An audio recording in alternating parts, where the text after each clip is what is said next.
Sorry, I was swallowing coffee. Hello. It's me, Mal, back again.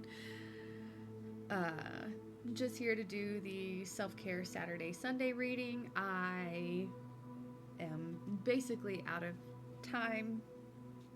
I'm not out of time, but I'm running low on the free time I have to do this, so I'm gonna try to keep this short and simple, even though I've already spent 30 seconds just blabbing my mouth. I do want to get like a couple of self-care cards so we don't just have one option. So, in what different ways can the collective help to care for themselves this weekend? Let's get three or so cards. What different ways can the collective care for themselves this weekend?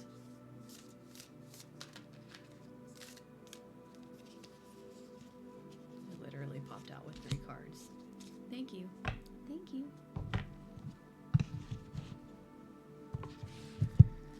How can the collective raise their vibrations? What message does the collective need to hear to keep their vibrations high this weekend? Thank you.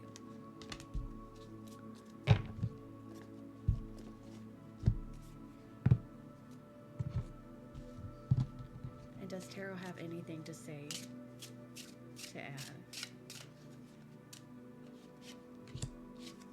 Thank you. At the bottom we have 2 of Wands. That's like planning, making a decision, making a choice.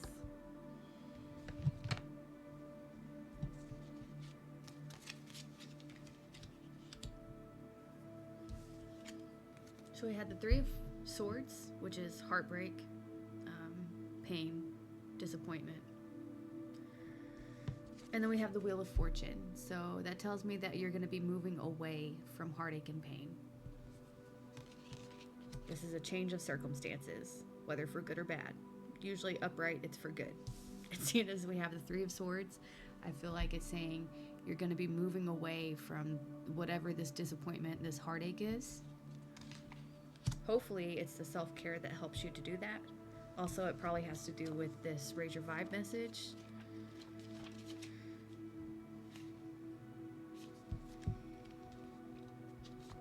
I love this Raise Your Vibe deck. It's one of my happiest decks.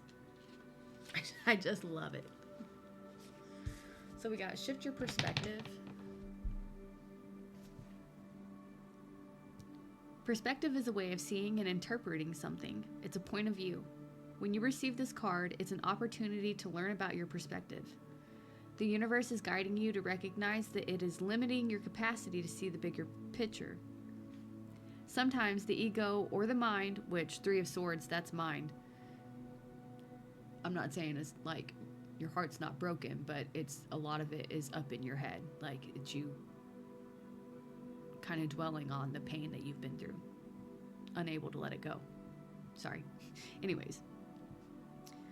Sometimes the ego or mind can play tricks and our perception can be faulty.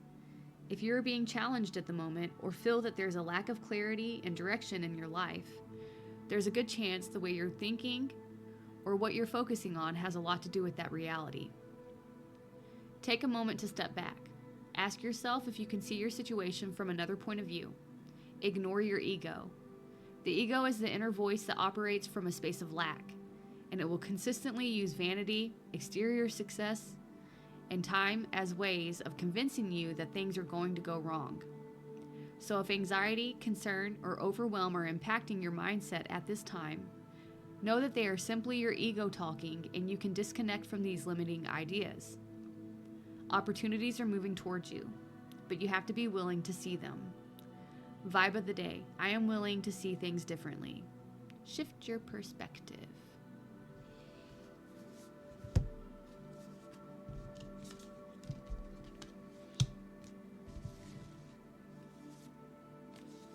And then the 3 cards we got for caring for yourself this weekend. We have aromatherapy. I am going to read this one just because, one, I don't think we've pulled it out before. And 2, sometimes it has some pretty good insights in here. I'm in touch with all my senses and find bliss in exploring them. Aromatherapy is a powerful tool to connect with plants, flowers, herbs, and the environment around you. Take time today to notice what you smell. Pay close attention to how different scents make you feel and what memories they trigger. Try going for a walk in nature and breathe in the fragrance of the plants, trees, and air. Tune in deeper with your sense of smell. You can create a simple daily aromatherapy ritual by anointing yourself with your favorite essential oil blend. Apply the oil to the inside of your wrists, both sides of your throat, and the back of your neck. Your body will then act as a personal aromatherapy diffuser to disperse the scent of oil for your enjoyment and the pleasure of those around you. You can go one step further by setting up an aromatherapy diffuser near your bedside or in your office. Use calming and relaxing essential oils like chamomile and lavender to help you get into the right mental state for sleep. For brain stimulation, explore essential oils like peppermint and rosemary to keep your mind sharp at work. Journal prompt. What is your favorite scent from childhood and what does it remind you of?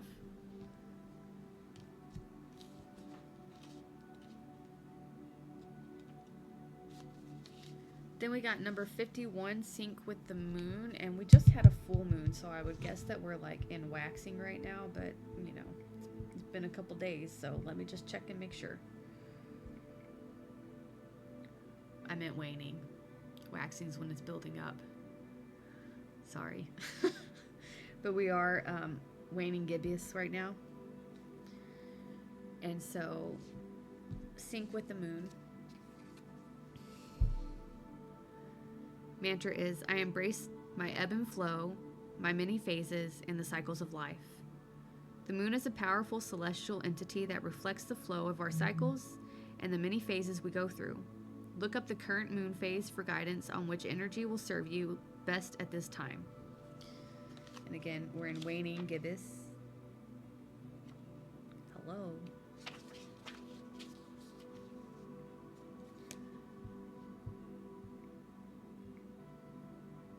Saturday will still be waning gibbous. Sunday, though, is last quarter, so I will read them both to you, depending on what day you want to sync with the moon. Waning gibbous, clean house and continue releasing what is no longer serving you.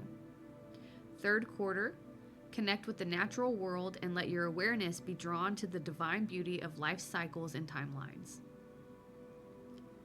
Throughout this moon cycle, track how you are feeling. Notice how your energy waxes and wanes and how your sexual appetite fluctuates. Also, if you're a female and in your bleeding years, track the moon phase that's present when your cycle begins and ends. This is a beautiful exercise to do over the long term so that you can see more trends in how your cycles relate to those of the moon. Be sure to keep an eye out for a local moon gathering you can join, or if there isn't one in your area, host your own. Journal prompt. After spending a month tracking your energetic, sexual, and other cycles throughout the moon phases, what has been illuminated for you? Sorry, that was a choppy sentence. And then one of my favorites, which is what I plan to do all weekend anyways, read. And I feel like this can actually help you shift your perspective. So maybe look for a book that could be related to your situation, whether it be a fiction book. Just look for something related to what you feel like you're going through right now. Find something to read that's not social media, because man, I swear social media makes us sick. I enjoy expanding my mind. Whether the book is a fantasy novel or a work of nonfiction, reading opens us to new perspectives. See, change your perspective. It opens us to new perspectives and expands our minds. Get your hands on a book that gets you excited. Borrow one from a friend, visit your local library and ask the librarian for top picks, or go to a bookstore and browse the recommended title tables. Turn the experience of discovering what's right for you into an adventure. Make sure you set aside some time to read a few pages each day. This self-care practice can be the perfect for beginning your day or winding down in the evening. Consider how reaching for a book instead of your phone could support you in finding more balance. Journal prompt. What was your favorite book to read as a kid, and how does it make you think about reading it now?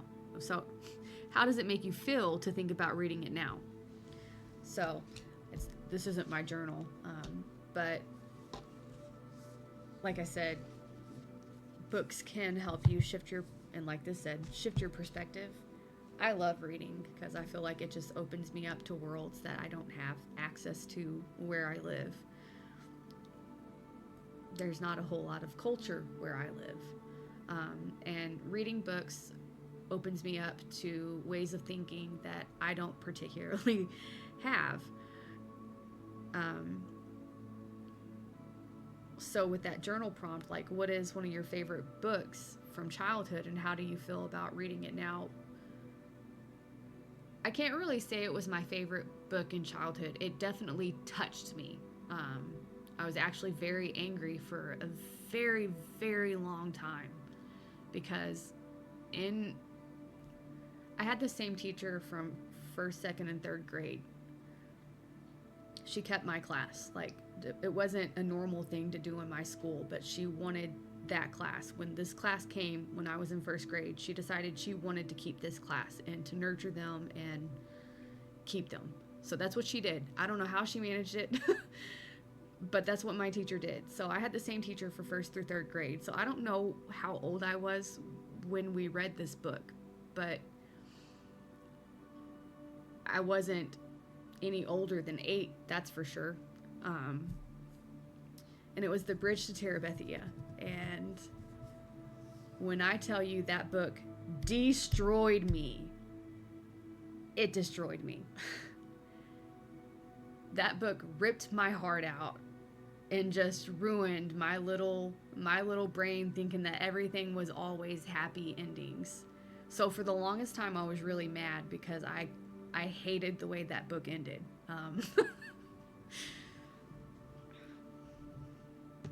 Okay, I'm sorry. I think I've composed myself mostly, but that book, it messes me up. I think, like, I had already witnessed and had things happen at that point as a kid.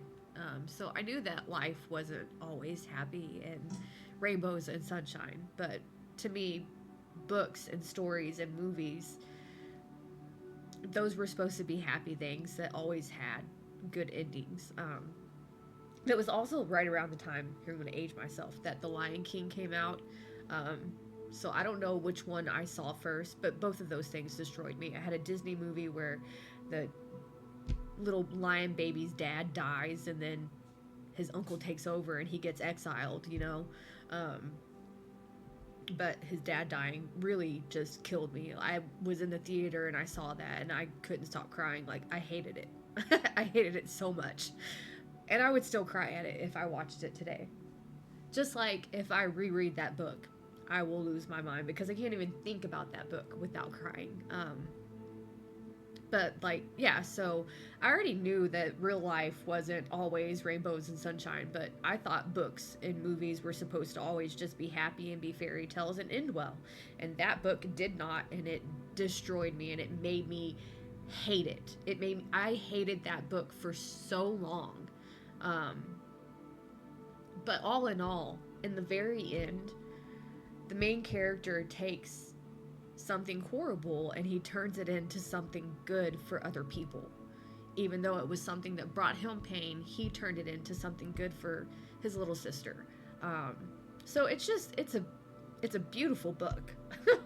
It's a really good book. It's a really quick read too. I bought it again as an adult.